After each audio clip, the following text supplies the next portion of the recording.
మిత్రులారా, తమ స్వార్థం కోసం మనుషుల్ని, చట్టాలనే కాదు మిత్రులారా, వాళ్ళు నమ్మే దేవుణ్ణి సైతం మోసం చేసిన పేతురు కథ చెప్తా.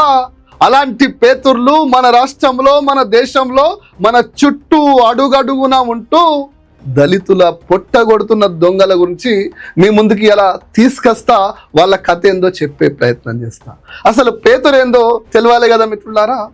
యేసుక్రీస్తు శిష్యుల్లో ఒకడైనటువంటి వ్యక్తి పేతురు. యేసుక్రీస్తు చెప్తాడు, పేతురు నేనెవరో నీ నోటి నుండి ఎరగను అనేదాకా, ముమ్మారు 3 సార్లు ఎరగనంత వరకు కోడి కుయ్యదన్నా కూడా పేతురు తన స్వార్థం కోసం, తను బతకడం కోసం దేవుణ్ణి మోసం చేసిండు. మిత్రులారా, మొదటగా ఒక దాసి వచ్చి నువ్వు యేసుతో తిరిగావు కదా అంటే, యేసు ఎవరో నేను ఎరగను అంటాడు. తర్వాత ఇంకొకతను వచ్చి నువ్వు యేసుతో తిరిగంగా నేను చూసినా అంటే, యేసును నేను ఎరగను అంటాడు. చివరిగా ప్రజలంతా నువ్వు యేసుతో తిరిగంగా మేము చూసినామంటే, యేసు ఎవరో మాకు తెలియదు అన్నప్పుడు, నేను ఎరగను అన్నప్పుడు కోడి కూస్తుంది. అంటే ఈ పేతురు ఎందుకు యేసుని ఎరగను అన్నాడు అంటే, తన స్వార్థం కోసం, తన నేడ జనం కొడతారేమన్న భయంతో, తను బతకడం కోసం మనుషుల్ని కాదు ఏకంగా దేవుణ్ణే మోసం చేసినటువంటి పేతుర్లు అడుగడుగున ఉంటారు అనేది నేను ఊరికే అంటలేను. ఇది ఒకసారి చూడండి మిత్రులారా. నేనే ఆర్టీఐ చేసిన. అసలు సిద్దిపేటలో ఎంతమంది క్రిస్టియన్లు ఉన్నారు, ఎంతమంది పాస్టర్లు ఉన్నారు? నాకు పాస్టర్లతో పేచి లేదు, క్రిస్టియన్లతో పేచి లేదు. క్రిస్టియన్లుగా మారి కూడా ఇంకా వాళ్ళు హిందువులుగా రాయించుకోలేను. ఇలాంటి పేతుర్ల గురించి మాట్లాడే ప్రయత్నం చేస్తా అని దీని మీద నేను ఒక ఆర్టీఐ చేసిన. వాస్తవంగా ఆర్టీఐ క్రిస్టియన్గా మారిన హిందువులుగా పేరు చెప్పుకుంటున్న దొంగలే కాదు, ప్రభుత్వం కూడా దీనిలో ఒక భాగమే నాకు తర్వాత అర్థమైంది. ఎందుకంటే ప్రభుత్వం ఇప్పటికీ వాళ్ళ దగ్గర క్రిస్టియన్ల లెక్కలేదు. ఇక పాస్టర్ల కథ అది దాన్ని పక్కన పెడదాం. ఇంతవరకు క్రిస్టియన్ల సంగతి వాళ్ళకి తెలియదు. నేను మళ్ళీ ఇంకో ఆర్టీఐ చేసిన. అసలు మీ దగ్గర లెక్క లేకపోతే కేసీఆర్ ప్రభుత్వంలో క్రిస్టియన్ తోఫా ఎంతమందికి ఇచ్చిరు అంటే, దాని దగ్గర కూడా వాళ్ళ దగ్గర సమాధానం లేదు. అంటే పేతురు మన చుట్టూ ఉన్న దొంగలే కాదు, ప్రభుత్వం కూడా పేతురుతనం బాధ్యత వహించింది అనేది ఇగో ఆర్టీఐ సంతకం పెట్టిన దాంతో తేలిపోతుంది. ఇదంతా ఎందుకు చెప్తున్నా అంటే మిత్రులారా, ఇది ఒకసారి చూడండి.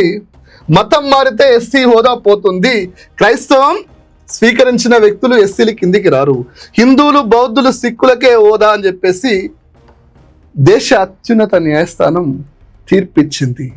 ఇలా కొత్త కాదు మిత్రులారా, ఒక్కసారి ఆలోచన చేయండి. సుప్రీంకోర్టు స్పష్టంగా చెప్తుంది, హిందుత్వంలోనే ఉంటేనే కులం ఉంటుంది, వివక్ష ఉంటుంది, కాబట్టి మీకు రిజర్వేషన్లు కానీ కులం కానీ వస్తుంది.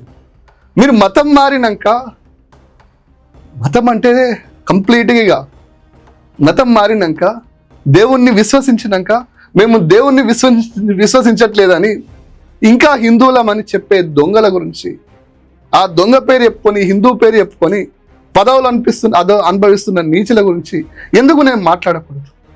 నేను మాట్లాడితే మతోన్మాదన, నేను మాట్లాడితే ఇంకా వాళ్ళు క్రిస్టియన్ మతం మార్చుకున్నా కూడా దళిత ముసుగేసుకొని కులం కంచె అడ్డబెట్టుకొని నా మీద కామెంట్లు చేయొచ్చు, నన్ను తిట్టచ్చు, ఎస్సీ ఎస్టీ కేసులు పెట్టచ్చు. మిత్రులారా, నిజానికి దమ్ ఎక్కువ, నిజానికి ధైర్యం ఎక్కువ, అబద్ధానికే ఇలాంటి పరిస్థితి ఉంటుంది. మిత్రులారా, ఒకసారి ఆలోచన చేయండి. క్రిస్టియన్గా మారంగానే వాళ్ళు ఎస్సీల నుంచి బీసీకి వెళ్ళిపోవాలి. ఎస్సీల ఫలాలు, దళితుల ఫలాలు వాళ్ళకి అందాలి. నిజమైన క్రిస్టియన్ చేయాల్సిన పని ఇది. అలాంటి క్రిస్టియన్ని నేను రెస్పెక్ట్ చేస్తాను.